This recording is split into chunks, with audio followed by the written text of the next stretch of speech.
Friends, एक बार एक लड़का काउंसलर के पास जाता है और जाके काउंसलर से कहता है कि मैं हैंडसम भी हूँ, मैं एक अच्छा बिजनेस भी करता हूँ, मेरे पास काफी पैसा भी है, मैं स्मार्ट हूँ, लेकिन कोई लड़की मेरी लाइफ में नहीं आ रही। मैं शादी करना चाहता हूँ, मैं क्या करूँ?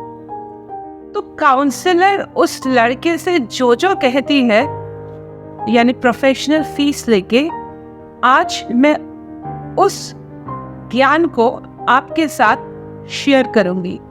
इस वीडियो में मैं आपसे शेयर करूंगी कि आप अपने लाइफ में अपना प्यार, अपना सोलमेट कैसे अट्रैक्ट कर सकते हैं।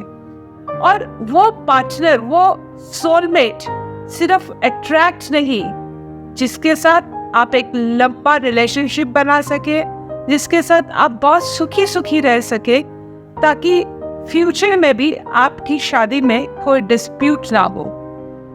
उसके पहले मैं डॉक्टर कंचन गाबा कोलकाता से, इस चैनल में हम माइंडसेट के ऊपर law of attraction, manifestation, gratitude, self love, self esteem की नई भाषा लिख रहे हैं। अगर आप लोग भी चाहते हैं ये सब कुछ फ्री में सीखें तो आप इस चैनल को अभी सब्सक्राइब कर दीजिए।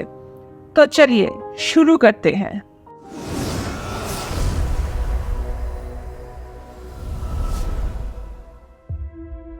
दोस्त, मुझे पता है आप लोग बहुत बेचैन हैं, क्योंकि आज का जो टॉपिक है वो तो एक बहुत इंटरेस्टिंग होने वाला है।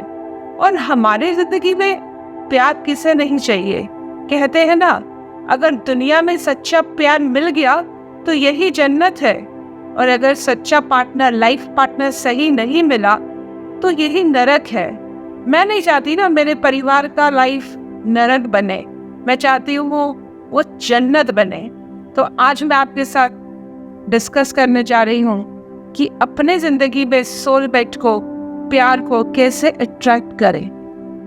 तो इसका जो फर्स्ट स्टेप है, define your partner from heaven, यानी कि अगर आपका लाइफ पार्टनर, आपका प्यार हेवन से आता है, जन्नत से आता है, तो वो कैसा होगा। तो इसमें आपको एक पेज लेना है और एक पेन लेना है, और आपको डिटेल्स लिखना है कि आप क्या चाहते हैं, आपका पार्टनर कैसा हो, यानी कि उसका बिहेवियर कैसा हो, वो कॉन्फिडेंट, वो केयरिंग हो, वो कितना कमाता हो, उसकी एज कितनी हो, और उसमें आप क्या क्या क्वालिटीज देखना चाहते हैं। मतलब वो पेरेंट्स के साथ रहना पसंद करता है कि नहीं, उसको प्राइवेसी चाहिए कि नहीं। यानी आपका पार्टनर आप जैसा चाहते हैं, बिल्कुल वही कैरेक्टरिस्टिक्स, वही फीचर्स आपको उस कागज में लिखने हैं, और आप उसको बहुत डिटेल्स में लिखेंगे। आप उसमें आपके लाइफ पार्टनर के लुक्स भी लिख सकते हैं कि वो कितना लंबा हो, गोरा हो या काला हो, उसके बाल कैसे हो। तो आपको उस कागज में एवरी डिटेल लिखना है कि your partner is coming from a heaven, और एक विश्वास के साथ लिखना है। अब आपको दूसरा काम जो करना है वो करना है कि define your partner from hello, कि अगर वो नरक से आता है तो उसके क्या क्या ट्रेट्स होंगे। अब इसमें क्या लिखना है?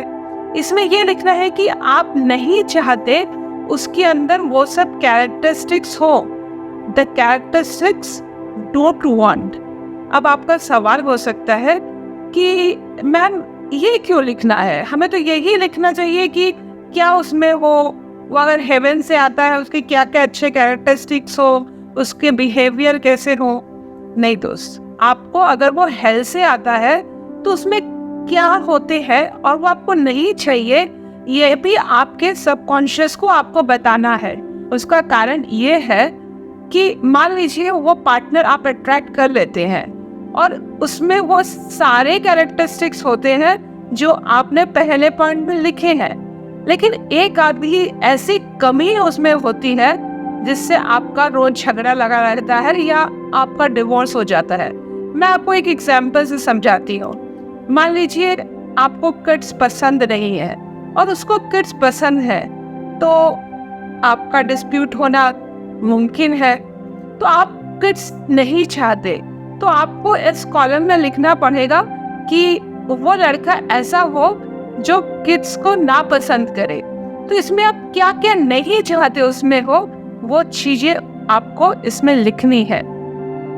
अब तीसरा पॉइंट, वेरी इंपॉर्टेंट पॉइंट, ये आपको बहुत डिलीजेंटली करना है और लोग इसी पॉइंट को मिस कर जाते हैं।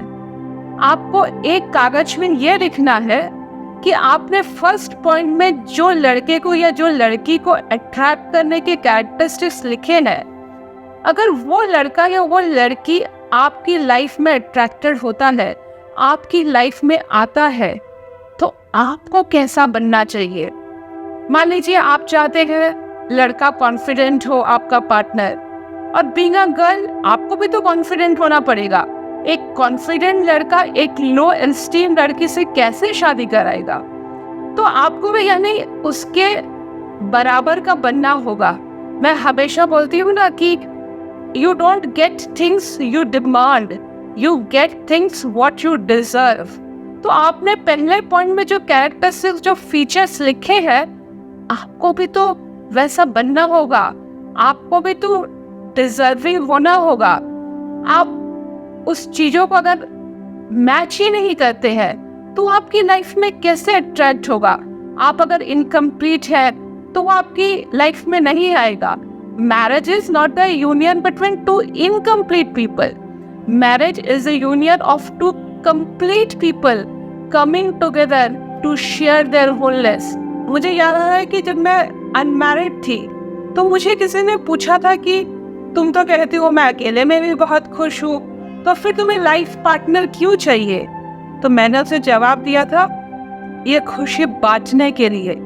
कोई मुझे आके खुश करेगा, this is a wrong concept. हम दोनों एक साथ खुश रहेंगे, मैं भी उसे खुश करूंगी, वो भी मुझे खुश करेगा, और हम खुशियां बांटेंगे। That is the right approach towards life.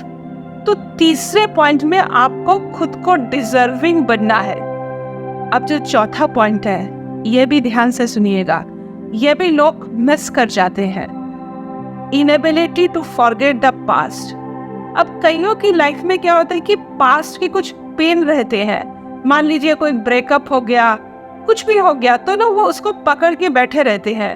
अब आप कहेंगे कि मेरी मेमोरी पकड़ के बैठी रहती है, मैं क्या करूं। आप सही कह रहे हैं, क्योंकि जो इंसान का लिम्बिक सिस्टम है ना, वो आपको हमेशा खतरे से बचाना चाहता है। मान लीजिए आप एक अंधेरे वाले रोड में जा रहे थे और आप एक गड्ढे में गिर गए। अब आपको बहुत डर लगा, तो ये जो एक्सपीरियंस है ना, आपके हिपोकैम्पस में स्टोर है।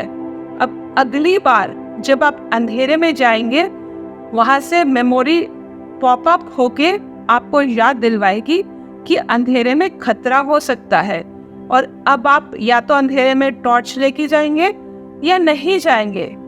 तो इसको रिलेशनशिप के एग्जाम्पल से लेते हैं। अगर आपके साथ ब्रेकअप हुआ है तो वो भी हिपोकैम्पस में स्टोर है। अब जब भी आप रिलेशन बनाने जाएंगे ना, तो आपका लिम्बिक सिस्टम आपको वार्निंग देगा कि यह खतरा हो सकता है। तो आपको पास्ट के जो एक्सपीरियंस है उसको अपने अंदर से डिलीट करना है, और उस डिलीट के काफ़ी प्रोसेसेस हैं कि आप अपने पास्ट को डिलीट कर सकते हैं। आप पास्ट के फोटोज़ को डिलीट कर सकते हैं, आप पास्ट के जो ऑडियो आपके अंदर पड़ा है उसको डिलीट कर सकते हैं। लेकिन इसके लिए आपको एक लाइफ कोच की हेल्प लेनी होगी। तो चलिए बढ़ते हैं अगले पॉइंट की तरफ। और अभी तक अगर आपने इस वीडियो को लाइक नहीं किया है तो लाइक कर दीजिए, और दोस्तों को भी शेयर कर दीजिए, क्योंकि उनको भी अपना प्यार ढूंढना है ना। तो जो अगला पॉइंट है, that is also very interesting, update your belief system. दोस्त, हमने डिफाइन कर लिया हमें कैसा पार्टनर चाहिए, हमने डिफाइन कर लिया हमें कैसा पार्टनर नहीं चाहिए, हम अपने आप को डिजर्विंग भी बना रहे हैं, हम पास्ट को भी डिलीट कर रहे हैं, लेकिन हमारे अंदर रिलेशनशिप के लिए बिलीफ सिस्टम क्या है। मेरे पास एक क्लाइंट आता है, एक लड़की आती है और वो कहती है कि मैं सुंदर हूँ, मेरे पास अच्छा जॉब भी है, मैं स्मार्ट भी हूँ, लेकिन मेरे जीवन में कोई लड़का नहीं आ रहा, इसका कारण क्या है?